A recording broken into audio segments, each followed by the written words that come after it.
Olá, seja bem-vindo à Universidade do Excel. Deixa eu te fazer uma pergunta.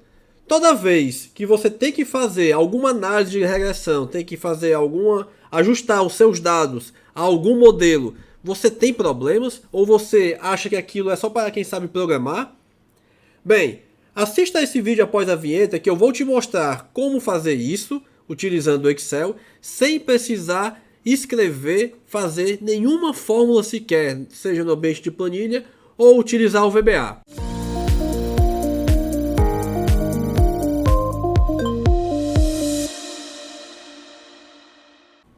Bem, o primeiro ponto que eu quero abordar aqui com vocês é o seguinte: para que a gente faz regressão de dados? Aqui a gente tem um exemplo, né, para a gente poder mostrar isso do ponto de vista prático. Nós temos o exemplo aqui da concentração de bactéria, da bactéria Escherichia coli, né, em uma piscina, com o tempo, tá bom? Então a gente observa que a concentração vai diminuindo com o tempo. E aí eu tenho dados limitados, né? Os meus dados vão de 4 horas até 24 horas. E aí eu quero saber, por exemplo, qual será a concentração dessa bactéria, da bactéria Escherichia coli, depois de 48 horas? Depois de 3 dias? Como seria? Qual seria essa concentração? Então, eu utilizando um modelo adequado, que também ele reflita a física, né, aqui no caso a biologia da coisa, para eu poder estimar esses valores, né, porque não tem, é impossível eu ter todos os dados para todos os cenários possíveis. Então é para isso que serve a regressão de dados. Os modelos eles podem ser de diversas maneiras. O Excel ele tem alguns modelos que a gente pode utilizar, tá bom? Para fazer regressão de dados apenas utilizando o mouse, apenas clicando. E é isso que eu vou mostrar nessa aula para você. Então aqui nós temos os dados, já plotei aqui no gráfico, né? Observe que esse gráfico ele está com um visual muito bacana. Vou deixar aqui no link da descrição do vídeo, né? E também aqui em algum lugar no vídeo card para vocês irem a uma aula aqui do canal também sobre gráficos, né? Sobre a formatação de gráficos, apenas para trabalhar o visual do gráfico. Não vou dedicar tempo a isso nesse vídeo. Então vamos ao que interessa. Para poder, né, inserir algum modelo aqui de regressão, né, o Excel chama isso de linha de tendência. Então eu faço o quê? Seleciono a minha série de dados, clico no botão direito do mouse e aí aqui no menu aparece o seguinte: adicionar linha de tendência. E aí o Excel ele nos dá essas opções de linha de tendência. E aí eu vou mostrar para vocês aqui o que quer dizer cada uma delas. Então, quando eu digo que a minha linha de tendência ela é do tipo exponencial, será uma equação mais ou menos dessa forma, né? Então, o Excel ele já vai lá, nos dá o gráfico dessa função, né? O gráfico que melhor se ajusta àqueles dados, e nos dá esses parâmetros aqui, o parâmetro A e o parâmetro B. Da mesma forma, se eu utilizar linear, que é a que está aqui, né? Já ficou linear. Se eu utilizar logarítmica, polinomial, e aí também o polinomial, né, a forma polinomial, eu posso escolher a ordem do polinômio, pode observar aqui, tá certo? Forma de potência, é essa daqui, tá bom? E média móvel, que ele faz o quê? Ele calcula a média dos períodos anteriores àquele ponto que a gente quer avaliar. Então, por exemplo, por isso que eu posso utilizar aqui média móvel e utilizar aqui os períodos que eu quero que seja considerado na média móvel. Eu não vou falar muito sobre média móvel aqui, tá bom? Isso daqui vai ficar para um outro vídeo no canal, porque esse tipo de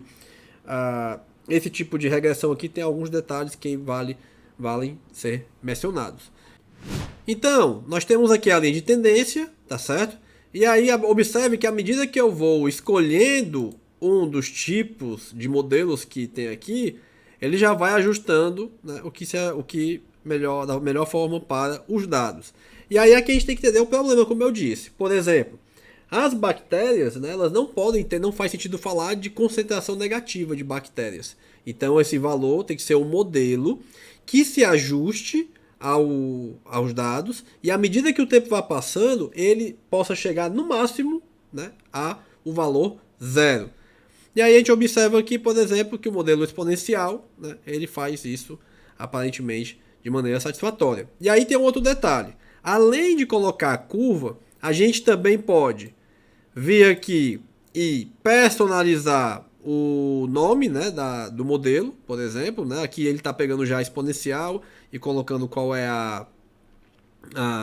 qual é a concentração, qual é a variável que ele está trabalhando, mas eu vou colocar aqui personalizado, tá bom? Então observe que ao colocar isso daqui no nosso menu, já aparece aqui o valor, né, o nome modelo, fazendo referência à linha de tendência. E aí, né, a gente pode definir uma interseção, que é falando, por exemplo, onde eu quero que o meu modelo ele passe, né, em qual ponto do gráfico, né, na interseção do eixo X. Aqui a gente não vai marcar isso daqui, tá certo? Daqui a pouco eu vou falar sobre previsão, e aí eu posso exibir a equação do gráfico, tá aqui a equação, certo?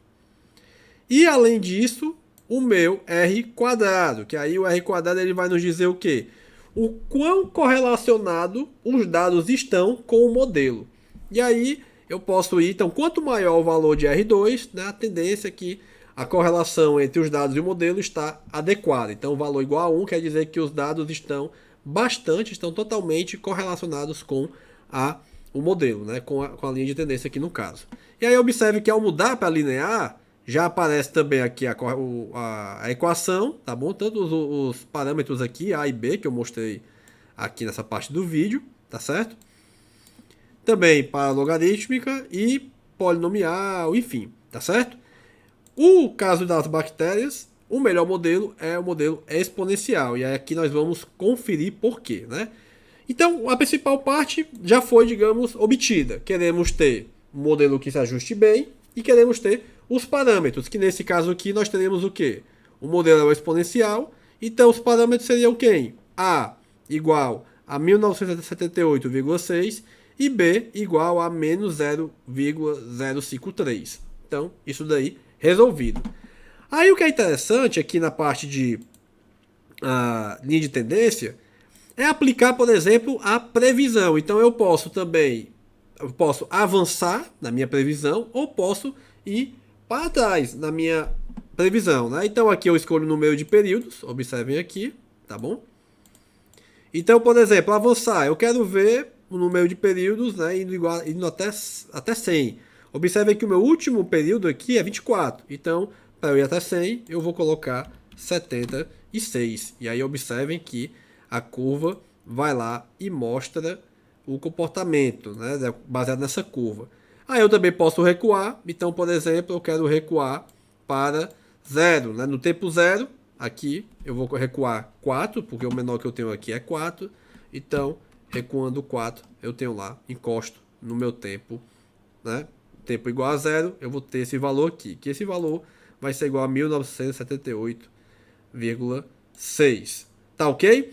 E aí, além disso, eu posso mexer aqui na minha linha de tendência, posso formatar a cor da minha linha de tendência, vindo aqui, né? Quando eu clico na linha de tendência, observe, aí também vale assistir a aula lá de gráficos que eu falei, que aí eu explico com mais detalhes lá. Mas aí, ao clicar na linha de tendência, aparece aqui, observe que aparece aqui no meu menu, né, formatar a linha de tendência, venho aqui em mudar as cores, mudo a linha, posso mudar a cor da linha, por exemplo, para verde, como já está aqui, e mudar o traçado, por exemplo, dessa forma, tá certo? E aí também posso alterar aqui o valor, né, a forma como está escrita a equação. Então, no lugar de estar Y, eu posso colocar C de concentração, tá bom? Aqui C. E aqui no lugar de X, eu posso colocar T. Bem, era isso. Basicamente, o que nós temos para tratar de regressão utilizando gráficos é isso daqui. A partir de agora, você não tem mais desculpas para dizer que não consegue fazer regressão de dados utilizando o Excel. Mostrei como a gente obtém a linha de tendência, né? Como insere a linha de tendência. Mostrei os tipos de linhas de tendência que o Excel disponibiliza. Mostrei como a gente faz para formatar a linha de tendência. E também como a gente faz para mostrar as equações, mostrar o R2, recuar e avançar no modelo. Certo? Então, não esqueçam de se inscrever no canal. Compartilhe o vídeo com os colegas que podem se interessar. Muito obrigado e até a próxima.